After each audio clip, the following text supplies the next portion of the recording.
Hey y'all, I am Hope here at Crafty Hope and welcome to my channel. I am working on Index Card a Day, or fondly known as ICAD, and these are days 16, 17, and 18. This is a 61-day challenge that runs all of June and July. And it comes from Tammy Garcia. You can also find Tammy online. Her website is Daisy Yellow Art, and her Instagram persona is Gypsy999. Now, Tammy has daily themes and weekly prompts to help you in this index card art making journey, but you don't have to use those. You can just go with your heart. The point of it is just to create, to just do a little bit of art every day. And that's what I think I love about this challenge is I don't have to create anything specific, just on a 3x5 or 4x6 index card and go for it. So in addition, my friend Nina Fickett hosts Mixed Media ICAD, in which she has daily mixed media prompts. So this is day 16, and on this day, Tammy's prompt, the Daisy Yellow prompt, is Ivy, and the Mixed Media ICAD prompt from Nina is Cool Colors. Now, cool colors I love, and I kind of felt like I could probably bring those in. Cool colors tend to be the blue side of the rainbow, blues and purples and greens, or like indigos and turquoises and things like that, and that's definitely more my side than the warm color side of the rainbow, which tends to be like red, oranges, yellows, like pinks and corals and things like that. I do use those colors from time to time, but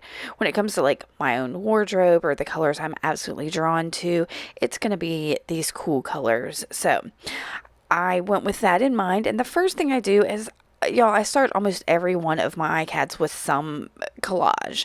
That helps me kind of get into the flow of beginning the creation of these, but it also, I don't know, it gives a basis. I don't have that fear of the white space. So I've got some bits and pieces. These are book pages and old pages from an office. There's some notebook paper that I think I altered with a paint pen, just making some marks that I'm throwing that on there. I used fluid matte medium from Liquitex, and it's from the cosmetic aisle at the Dollar Tree. It's a facial mask spreader. It's silicone and it works great for applications like that, and I don't have to mess up one of my brushes. So y'all, okay, so I got all that collage down, and I was like, let's go ahead and add some texture. And y'all, this is some texture paste from Ranger. Now, it is not supposed to be this lumpy and clunky and dried out.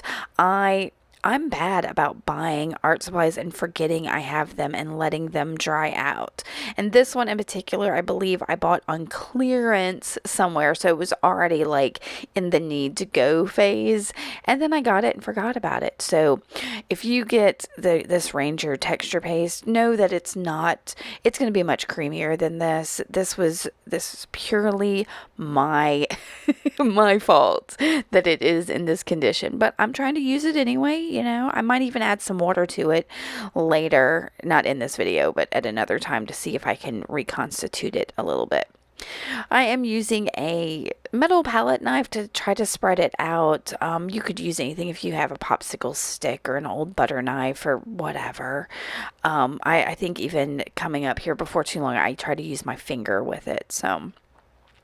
So I got that on there, and I did dry it, and I am coming in with a Liquitex acrylic ink, and y'all, I don't know what color this is, some kind of dark blue. I'll put it in the description box below, but it's a cool color, and I decided to start there and see if I could get that ink to pick up that texture paste that I had spread on there. So yeah, I got it on there, got everything. I used my distress sprayer to add a little bit of water to move it around, got my desk all kinds of inky, and was like, okay, well, I'm going to put down that messy, that's my art towel. It's an old beach towel that started falling apart. So I was like, you know what? We're going to still use it. So as you saw, I moved that around, dried it, and now I'm coming in with some simple craft acrylic black paint, and I put it on my desk, and then I'm picking it up in little bits with my finger. Y'all, absolutely adore using my finger as a tool to pick up texture. I have not found another tool that works quite as efficiently as the tools that God gave us, which are our fingers. So, if you don't like putting paint or ink on your finger, you can always wear a glove or use a barrier cream or something like that to protect yourselves, because I know those paints and inks often have chemicals in them that you may not want on you, and you may not like the feel of paint on your fingers. I absolutely get that. I'm a definitely just go for it kind of girl. So, and I often have paint or ink on my fingers all the time, like yes. Anyway, so I am using my finger to pick up the texture from the texture paste. So I'm going over very, very lightly with just a little bit of that black paint to pick up the bumps and lumps that texture paste put on there. And then I've got my favorite Liquitex Bright Gold acrylic ink. I'm going to put a little bit in this messy palette tray. That's a fan brush. I love using a fan brush for splatters because it's already kind of spread out, so it works beautifully. And yeah, you can see I'm picking up a little bit of that ink and splattering it around, and then I will dry it. Can you see how that popped? That gold, when it gets dry, it pops so beautifully. All right, so I decided to experiment and play here and add a little bit more of a cool color in there, and that is a Stabilo Woody. So it's an art crayon that is water reactive, and it's kind of creamy. It's not as creamy as like a gelato, if you know what those are, or even as creamy as some of those kid paint sticks. So it's more like crayon-like, but when you add water to it, you can see how it moves around really beautifully. So that's all I'm doing, is scribbling with it a little, moving it around. Basically, you can think of it as a big watercolor pencil. Oh my gosh. It's all it is. And I'll put a link to those as well below. But then I'm bringing in, y'all, this is kind of like a gelato. It is a brand, it's Colorix brand. I have a hard time finding them online, but it's like the art crayons like the paint crayons that kids have. And it's in this beautiful teal blue green color.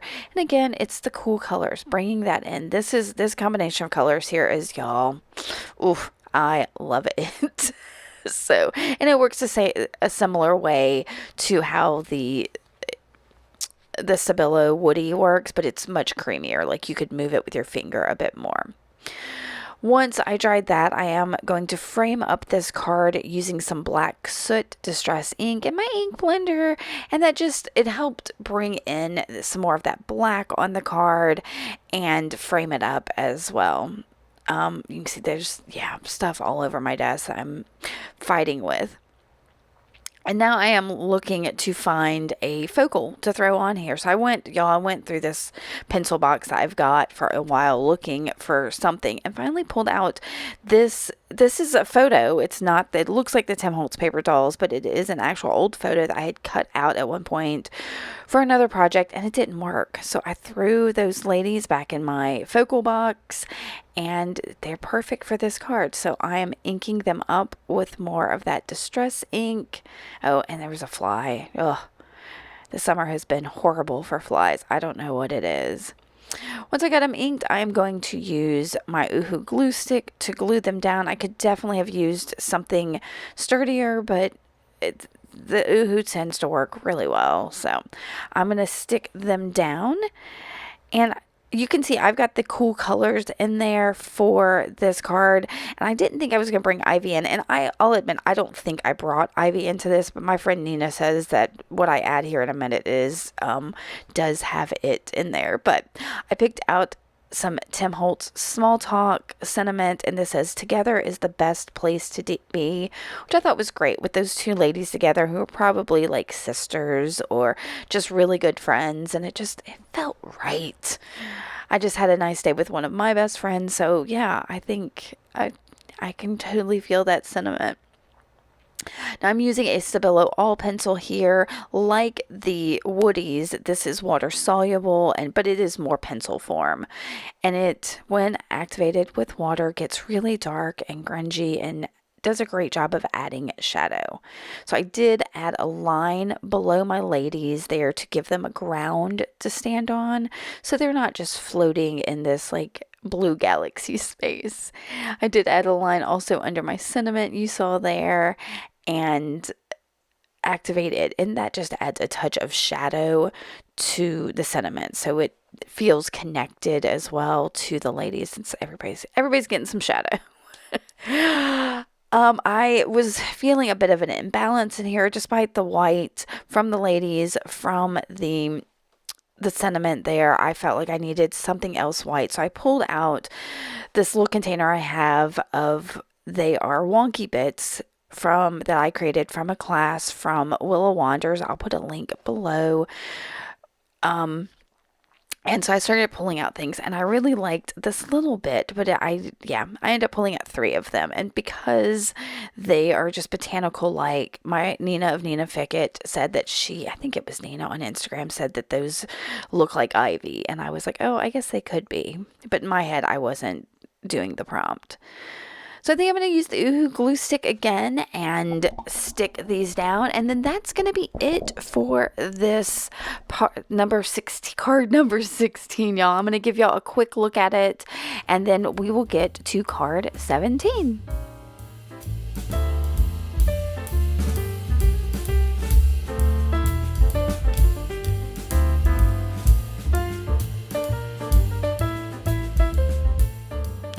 All right, so card 17 I did use both of the prompts. So the Daisy Yellow prompt was ranunculus, and the mixed media ICAD prompt is ink pen. I'll admit to you that you can see there on the left, I pulled out some pens. One is just a regular ink pen. The other one is a pen with ink in it. It's like a water brush with black ink in it. So I pulled those out for ink pen. I'm going to bring in another pen later. I wasn't sure what Nina meant exactly by ink pen, if there was some other a type of ink pen she meant specifically, but I was like, you know what? A pen with ink in it, that's an ink pen.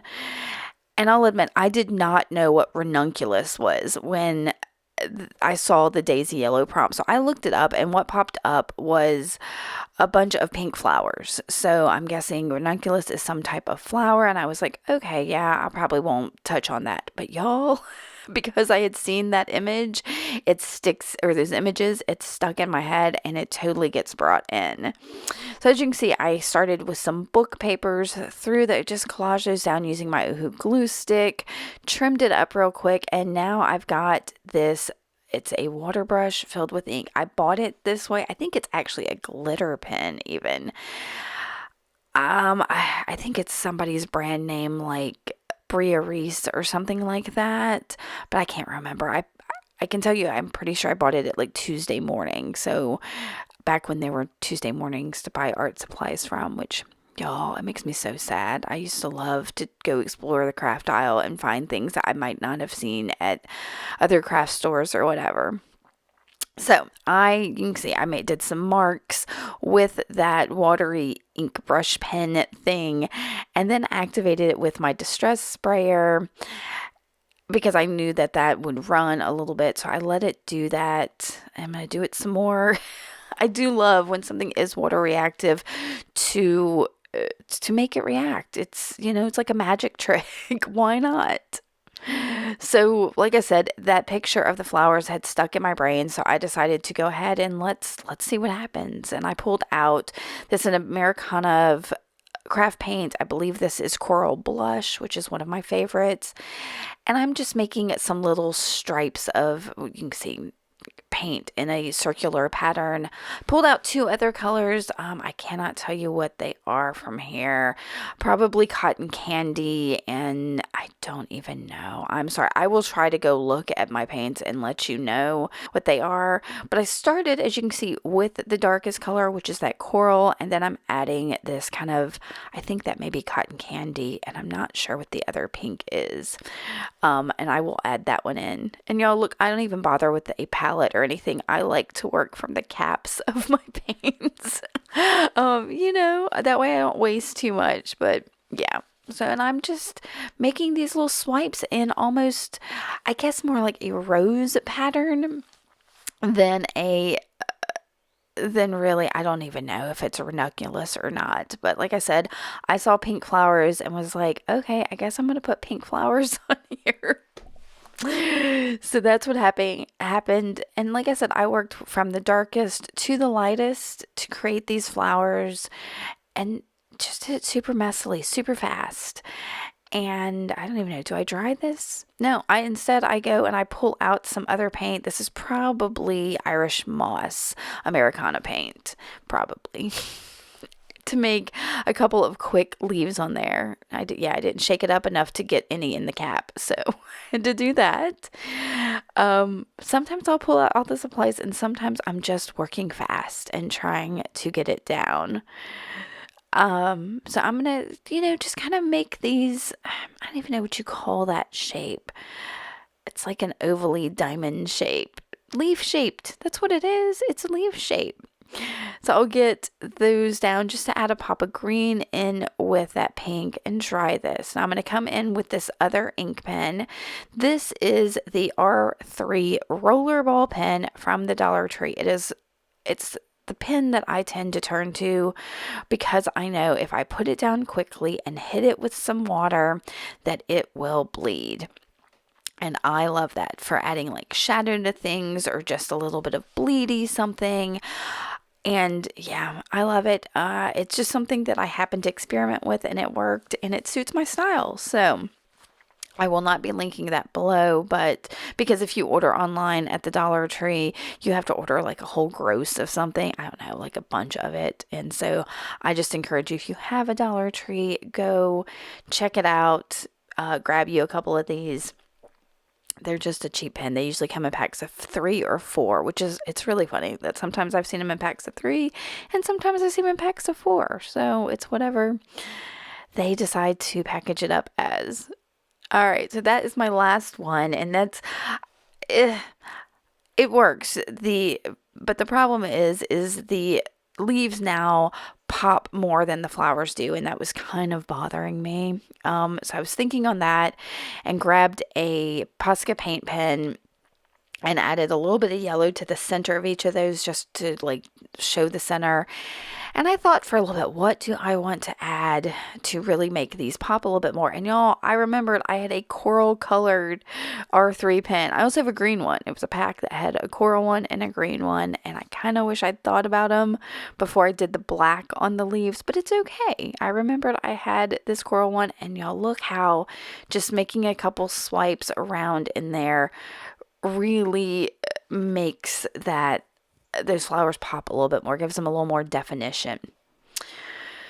So I'm looking at it and thinking and decided I've got this bowl off to the side with different like laces and rickracs and little bits of things. I used it when I made my snippet roll, and I just can't bear to try to find a place to put all of these little things. So I keep it on my desk and I've been pulling it out here for ICADs. So this lace really appealed to me. It feels super feminine, just the same way those flowers do. And I don't know why I futzed with this so long, thinking about it before I cut it. And so even after I cut it, I'm like, and then I had cut it too short because there's a little bit of stretch to that lace, and I had pulled it before I cut it. And so when it sprang back, it was too short. So I had to cut another piece. It's fine. I'll use that cut piece on something else some other time.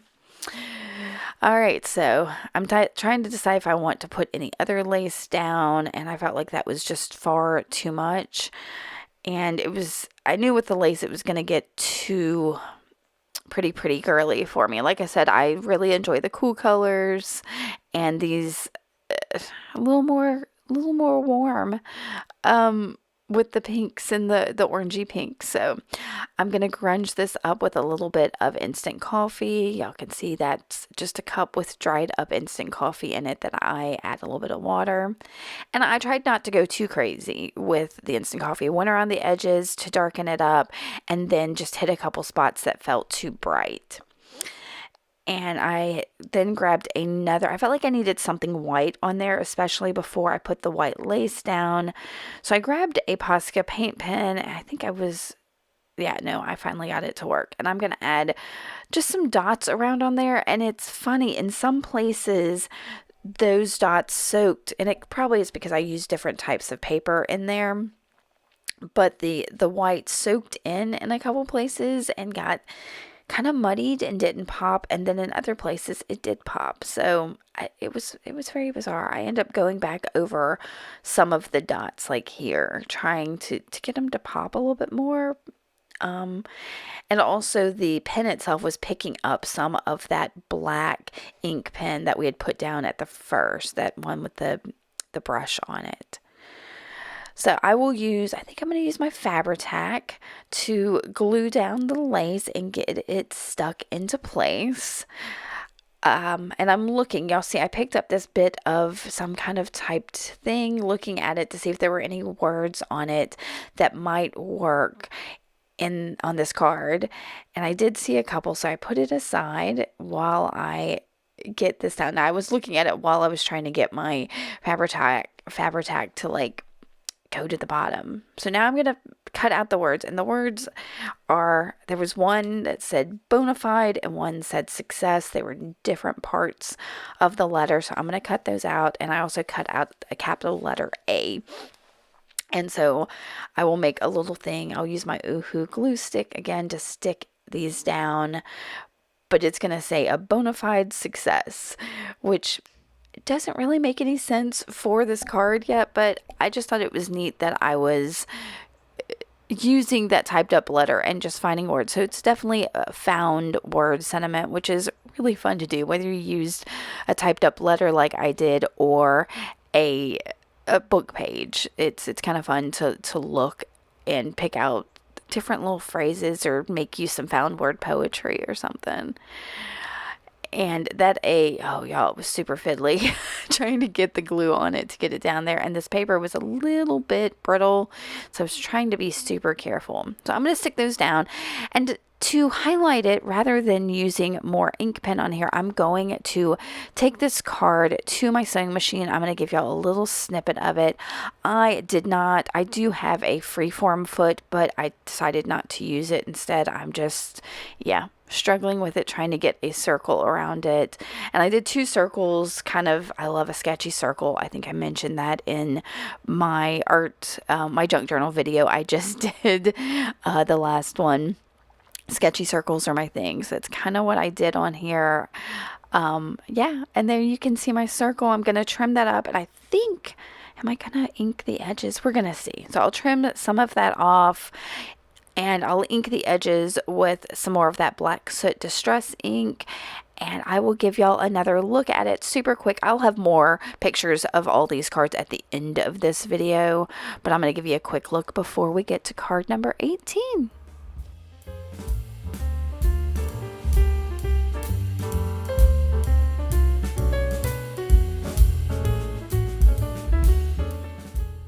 The last card in this video is going to be card number 18, and the prompts are beach and China marker. So you can see already I've pulled out a white China marker right there, and I'm going to quickly collage this. This is some dictionary paper, and it looks like it's coffee dyed probably, because it's definitely not the original color of that. And I'm going to simply use my glue stick, put it straight on my card, and then stick down that bit of dictionary paper. I've got a key card there that I am flattening it all out, and y'all look, I tore it. I did that a little too hard. So I'm going to cut off the excess here and then use some of that excess. I said I was going to cut. I'm going to tear off some of that excess. I had enough hanging there that I could tear it. And then use some of the excess, I think, to glue over the top of that hole that I have there. And I think I'm just going to put a couple little pieces around on it, maybe. I think that's what I do. Let's see what happens. This dictionary paper is super thin. You'll see in a minute that even when I'm trying to use the China marker, I think I tear through it as well, because it's, it's one of those dictionaries where the paper is kind of thin, and what is it? I picked up in one of my thrifty hauls a book that had the paper marked as India paper, which I think is like just a super thin paper like you find in a lot of like Bibles and things like that. Okay, so I've got all those bits and pieces glued down, and I'm going to take that white China marker and move it around. Now I also have a black China marker and I think a red one also. It was a pack that like came together. Oh, yep, there's where I tore, my gosh, y'all. English, it is my first language. It's where I tore that bit, and I think I was going to try to glue it, but was like, oh, let's wait and see what happens. Yep, tore it again. It was up there at the edges. How weird, right? And what I knew I wanted to do was do a resist China marker because it is a waxy type pencil, works as a great resist. So I was just doing some mark making on there with just a couple of scribbles, and that checked off the box of having China marker as the prompt. And here, I didn't think this is what I was going to do going into this, but here I decided to add watercolor paint on top of it. And that's why I wasn't concerned about the tears, because I just was going to go over it with watercolor. As I'm adding the blue, I'm like, oh, well, if I'm going to put the blue on here, if I put something kind of sandy colored across the bottom, then that'll be the beach theme there. So yeah, I think I'm going to use like a bit of a yellow ochre or something like that. Some kind of yellow. I'm sorry you can't see the colors as I use them, but kind of got this blue, green, and then, yeah, that is, yeah, like a yellow ochre or a brownie yellow for my sandy color at the bottom. So there, beach, China marker, done. The rest of this card has nothing to do with any of those.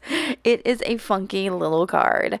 So yeah, I really like it, and we're gonna dive into some of my other skills and practices with that. So I did splatter some of that darker color on there and dried it. So now I am coming in with some black India ink. You can see I had some other black ink, couldn't get it open, so I grabbed this bottle, couldn't get it open. And I just wanted to do a bit of, yeah, like a squiggly something in the background, some kind of movement to this. So I did that with a really weird long brush. I think it's supposed to be for lettering or something. Anyway, I did that, sprayed some water on it, and I'm going to pick up some of the excess liquid on there before I dry it, and then I'm going to add more water to it. And then this is again my coffee, instant coffee that I reconstitute. I think I mentioned it just a minute ago. And I decided again to do some mark making. It's a typical kind of mark that I do on things. So got that on there for just a little bit of texture in the background. And then I'm going to dry that.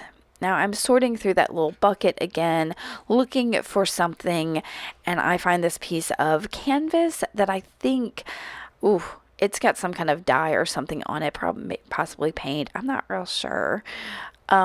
And y'all, I have this button. Now, if you watched my latest vlog, you would have seen me cleaning my craft room, and I mentioned this little button, which I had done an image transfer. It's a shank button, and has a image transfer of a girl on it, and I had it in an assemblage I did, I think, during the Seek, Gather, Create challenge, and as I'm cleaning my room, I found that little assemblage and realized I didn't really like it. So I pulled it apart, took out the parts I did like, which included this button. And I might have a video of that. If I have that, I will link it. So I might have the tutorial on how I did the image transfer. I'm not positive, but you know. So I decided to kind of elevate this button, and I added some of the Foundry wax from Tim Holtz to it, to the edges, and then I'm heating it, which tends to make the Foundry wax a little bit shinier and that kind of thing, and it didn't quite do it this time around for me. I don't know if I didn't shake it up enough or something. So once I got it heated and I knew that the wax on there was sealed, I decided to pull out my rub and buff. I think I'm using the gold leaf one, and y'all, I'm going to put just a tiny bit on my finger. As I mentioned, I like to tend to work with things on my finger. I did the same thing with the foundry wax a second ago. But did you see me like throw that button down? It's still hot from me heating it. So I was trying to work carefully so I didn't burn my fingers. But I'm going around that same edge. And this just really frames up that image of the girl on there, which I thought was super fun. Now, the Rub and Buff doesn't need time to dry or anything like that. Once you get it on there, it's pretty solid. But I felt like the image itself wasn't popping enough, so I am going to add some UV resin. I squeezed a couple drops of it in there, and I'm moving it around to cover the image. Now, I think you can see as that shine hits it, that image is popping a little bit more. Once I get that little bit of UV resin coating the entire front, I took it to my UV lamp, let it sit, it doesn't take very long, like a minute or two under the UV light to cure that resin. And then it's all shiny and secure and has like a glass like finish on it. So UV resin has been such a good thing for me. I have no patience, so I can do resin and quickly. So once I got her done, I decided to pull in some lace. As I mentioned in the last one, lace to me, it tends to feel fairly feminine. And since I had this piece of canvas, which was kind of grungy, I wanted to have a little bit of femininity also to it. So this lace, you can see, has like a flower on it, and I really wanted to keep that. So I cut it down so that's in there, and now I'm going to cut down that canvas piece. Yeah, I think that's like an old drop cloth that my husband had that I've been tearing apart and using in art. In fact, I just bought another drop cloth so I can use it too. So I'm going to make this little stack, but first I'm going to stop and think. I did pull out again this Liquitex Bright Gold ink. I do love this stuff, and I'm grabbing a brush, and I'm going to do some mark making again on this card, and this time I'm making circles. Now, I think I was drawn to do the circles because that button is a circle, and we framed it up with the gold, so it kind of echoes that. And this tends to feel to me a little bit like, almost like bubbles, and like she's in a porthole, which again has kind of that beachy theme and color. I think, in fact, I'm going to add some little dots around. Do I do that here? I can't. Yep. Little dots. And again, that makes it feel like this bubble type theme. And I don't know. It feels like she's in a porthole looking out of a submarine or something. That's just what I see. I'd love to know if you see something different in this. I just thought it would echo the circle of the button that we did with the gold. So now I'm going to sew this button onto this little stack. I felt like I wanted to secure her to the fabric stack before I secured the stack to the card, because I just didn't want it to possibly rip out of the card, because this button is really, really heavy. So yeah, it was important to me. I think, in fact, when I glue this down, I might add some glue to the back as well. All right, so yeah, we're fiddling with this. The thread I'm using here is a crochet thread, thrifted crochet thread that I've picked up in one of my thrifty hauls. And I'm going to go ahead and secure the thread in the fabric there before I do the button on. Now, I am not an expert button sewer. I'm not real sure how you're supposed to sew shank buttons. My goodness. Sorry, I'm tripping over my words. But I'm going to get the shank button on here as best as I can, making sure I can get it as securely as possible, because that was my concern, that the button be stuck to something. So I'm trying to hold the button on and go through the fabric and hold these pieces together. And I'm a mess, y'all. I'm a mess. All right, so that is all stuck there. I did decide to go ahead and use the Uhu to tack down the lace to the canvas drop cloth, just to make sure it's secure as well, because I don't think I got much of the lace tacked on with the thread. And I'm going to finish this up real quick before I tie it off. You see me, I'm like worried there that so much of that is like flopping up, but I'm gonna fix it in a bit. Don't worry, don't worry. All right, so now I'm finally going to tie this off, and I'm not even sure if I make a knot. I think I just pulled the thread through the canvas a couple times, and I know that I'm going to put glue on top of it. So I was trying not to be super concerned about it. Now I've had this bit of black thread on my desk. I think y'all saw it earlier in the video where it accidentally came out as I tried to get to something else, and I decided that I'm going to put it in the background to add some texture. And y'all, it is wild. I need to come back in and glue some bits and pieces of it down, because every time I pick up this card, those strands seem to come more and more unraveled from it. So it needs a little touch up, but it's real pretty. So I will use my Fabri-Tac. I'm going to put it straight onto the card. You can see I cut out a little bit of me trying to get that Fabri-Tac to go down.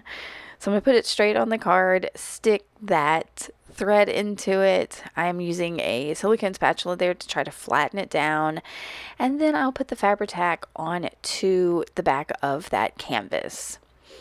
Yep, just like that. Position everything together, and now here I'm putting some Fabri-Tac underneath that button where it was being floppy, and I can tell y'all it is super secure now. It's not going anywhere. Can do it on the other side too. Yep, super secure.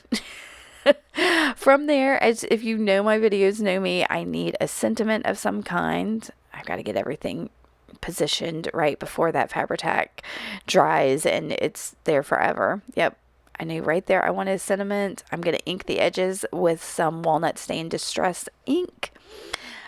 Yep, and my ink blender. I was getting antsy here because I was like, oh my gosh, what have I done? It's so many things. I pulled out UV resin for this one. So I'll ink the edges, and then I'm going to go and pull out my Small Talk stickers from Tim Holtz and pick out the phrase. I'm getting ahead of myself. Pick out the phrase, see possibility everywhere. In fact, this sticker may have been loose. I do ink the edges of that to kind of echo what I've done on the card, and I'm going to use my Oohoo glue stick to give it more stick and stick it down. And y'all, that's it. This is a super fun, chunky, wonderful card. I love it. Sometimes I have to remind myself it doesn't take much, but also sometimes you got to use all the things. So I'm going to give you a look at all three of these cards. As usual, let me know which one is your favorite. I think I'm partial to that last one with all the things, but I want to know which one you like. And I appreciate you coming by and watching. Of course, it helps if you give me a thumbs up and subscribe and leave me a comment, all of that. But if you don't have the time and just need to move on, go about your day. I appreciate that you were here for part of this, and I will see y'all later with more crafty goodness. Thanks for watching. Bye.